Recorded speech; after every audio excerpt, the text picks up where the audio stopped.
सुरक्षा बलों ने अखनूर में सबसे बड़ा एंटी टेरर ऑपरेशन लॉन्च कर दिया। अखनूर में कई आतंकियों के छिपे होने का इनपुट मिला है, जिसके बाद सुरक्षा बलों ने टैंक समेत तमाम लाव लश्कर को मौके पर भेजा है। BMP-2 infantry fighting vehicle, normally हम लोग ये चीजें लेके जाते नहीं है।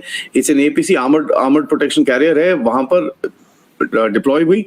And as a matter of fact जिस तरह का फायर वो चीज खोल सकती है, उससे ऑब्वियसली टेररिस्ट का ठुकना तो बहुत ही जल्द हो जाएगा। ऐसे भी आप देख ले, डे 1 से उन्होंने मार्क किया हुआ है हिंदुस्तान को। जिस तरीके के हम लोगों ने बयान दिए हैं, डायरेक्ट कॉन्फ्लिक्ट में गए हैं, तो वो तो वही समझते हैं कि जी न्यूक्लियर पावर पाकिस्तान उनके लिए खतरा है, तो वो तो ये करेंगे। एक पाकिस्तानी आर्मी का SSG कमांडो इसके अंदर था और उसकी बॉडी मिली है, जहां पर उसको अभी ठोका गया है हमारी फोर्सेस की तरफ से।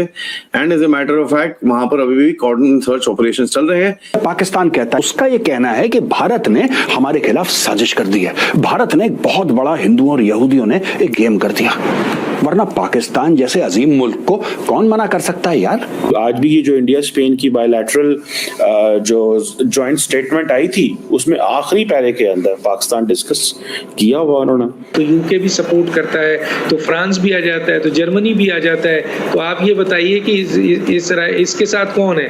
क्या पाकिस्तान ईरान के साथ खड़ा होगा?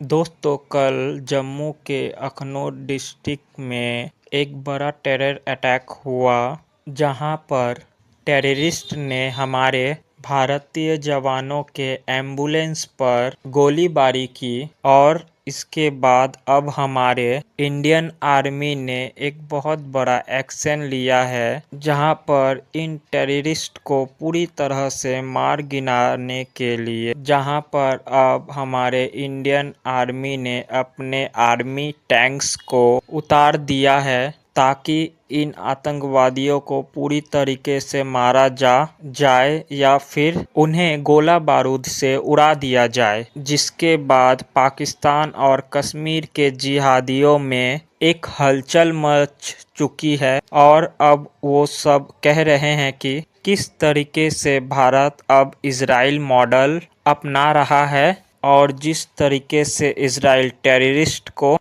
बिल्कुल भी रहम नहीं खाता है और उन्हें डायरेक्ट टैंक और अन्य फाइटर जेट से उड़ा देता है। इसी तरह भारत के अंदर 3 टेररिस्ट ने इंडियन आर्मी की एक एम्बुलेंस के ऊपर फायरिंग करी। समझ रहे हैं आप? एम्बुलेंस के ऊपर सुबह 7 बजे के करीब में हुआ, शिव मंदिर एरिया के अंदर अखनूर में, जम्मू कश्मीर में, जहां पर 32nd फील्ड रेजिमेंट जो थी इंडियन आर्मी की, उन्होंने कॉर्डन ऑफ करा। जेके पुलिस के साथ और CRPF के साथ एक सर्च ऑपरेशन अभी भी जारी है। वहां पर काफी एक्शन हुआ है, कुछ टेररिस्ट के खात्मा होने की बातें आई। भारत ने जवाब कुछ कम नहीं रखा। BMP-2 infantry fighting vehicle, normally हम लोग ये चीजें लेके जाते नहीं है।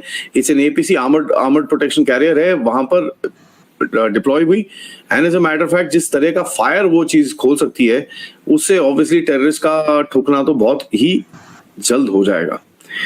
यहाँ पर फिर भी आर्मी और सिक्योरिटी फोर्सेस की तरफ से एक थोड़ा सा देखना पड़ता है, क्योंकि इनके टेररिस्ट के पास IDs होती हैं, ग्रेनेड्स होते हैं, काफी कुछ होता है। तो कोई फालतू में हमको अग्रेसिव होके कोई एक्शन नहीं लेना। हमको अपने फोर्सेस को प्रोटेक्ट करना है और इनको भी साथ में ठोकना है। नाउ शिवसेना के डोगरा फ्रंट ने एक बड़ा जबरदस्त प्रोटेस्ट करा है जम्मू के अंदर अखनूर के जो मिलिटेंट अटैक में, और ये बोलते हैं बिल्कुल भी एक्सेप्टेबल नहीं है। As a matter of fact वहां पर कुछ विलेज डिफेंस कमिटीज के लोग भी देखे गए हैं उस कॉर्डन ऑपरेशन के अंदर भाग लेते हुए। एंड उनको मैं सैल्यूट करता हूं कि वो भी, देखिए सिविलियन है, दी एंड ऑफ इट, बंदूक दे रखी है उनको, लेकिन वो भी खड़े हुए हैं वहां पर अपनी जान की बाजी लगा के। That's something that we must appreciate. इस जगह से काफी वेपन्स भी रिकवर्ड हुए हैं और पता चल रहा है कि भैया यहाँ पर एक छोटा सा बेस था जिसको भी फोड़ा गया है। सुंदरबनी के एरिया के अंदर एक कुछ ना कुछ मिला है, जो बेस अभी वो बस्ट भी हुआ है। यहाँ पर थोड़ा पॉलिटिकल एरिया में जाएं तो आपको दिखेगा कि कल परसों में पाकिस्तानी काला दिवस मना रहे थे। ये कौन सा काला दिवस है? कि भाई इंडियन फोर्सेस ने जो पाकिस्तानी रेडर्स थे 1947 में, उनका अटैक प्रिवेंट किया था। तो ये उनके लिए काला दिवन है। ये उनके लिए काला दिवस है जब इनके रेडर्स आके कश्मीरी लड़कियों पे, जम्मू की लड़कियों का रेप कर रहे थे, उनको मार रहे थे, और भारतीय सेना ने जाके उनको रोका। तो ऑब्वियसली उनके लिए काला दिवस होगा।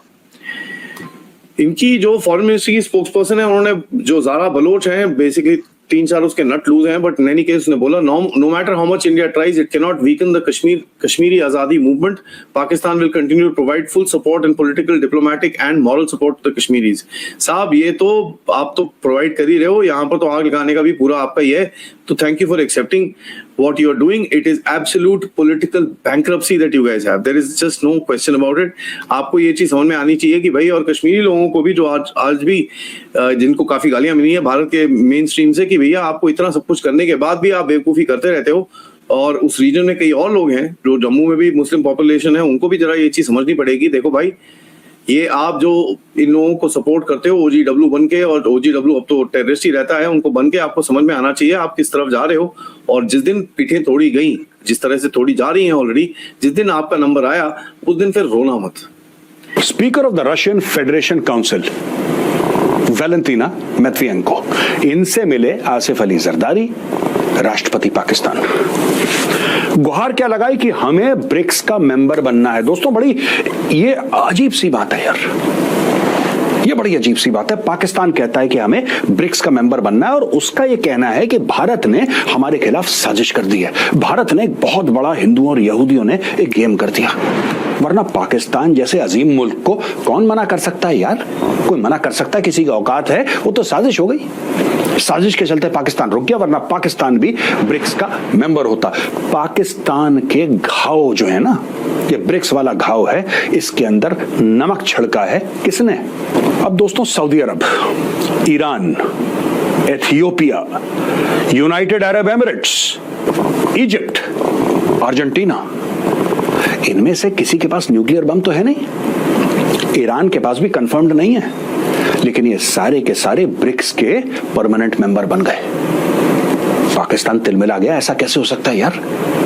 ऐसा किस तरीके से हो सकता है कि पाकिस्तान जो कि उम्मा का चुम्मा है, पाकिस्तान वो मुल्क है जो कलमा पढ़ के बना है, पाकिस्तान वो मुल्क है जिसमें जज्बे वाली कौम रहती है, पाकिस्तान वो मुल्क है जिसके पास न्यूक्लियर वेपन्स है, आलम इस्लाम का किला है यार पाकिस्तान. हल्का समझते हो तुम लोग? यहाँ पे 2-2 कौड़ी के अर्जेंटीना और ईरान को तुम बना रहे हो, तुम पाकिस्तान को नहीं बना रहे. ये तो साजिश है. अब ये साजिश हो गई तो पाकिस्तानी गए हैं, इनका राष्ट्रपति गया है भीख मांगने रशिया से कि यार किसी तरीके से हमें ब्रिक्स में शामिल कर लो यार. अच्छा दोस्तों, फनी बात यह है, मजाकिया बात यह है कि जो ब्रिक्स है ना, BRICS is for emerging economies. वो भिखारियों का कोलिशन नहीं है, वो उन इकोनॉमीज का. ये ब्रिक्स बेसिकली गोल्डमैन सैक्स के जो चीफ इकोनॉमिस्ट थे, उन्होंने टर्म कॉइन करा था ब्रिक्स कुछ समय पहले, और उन्होंने बोला था ये जो कंट्रीज हैं, ब्राजील, रशिया, इंडिया, चाइना, शुरू में ये 4 ही थे. BRIC ब्रिक था ये, बाद में साउथ अफ्रीका आ गया तो ब्रिक्स हो गया.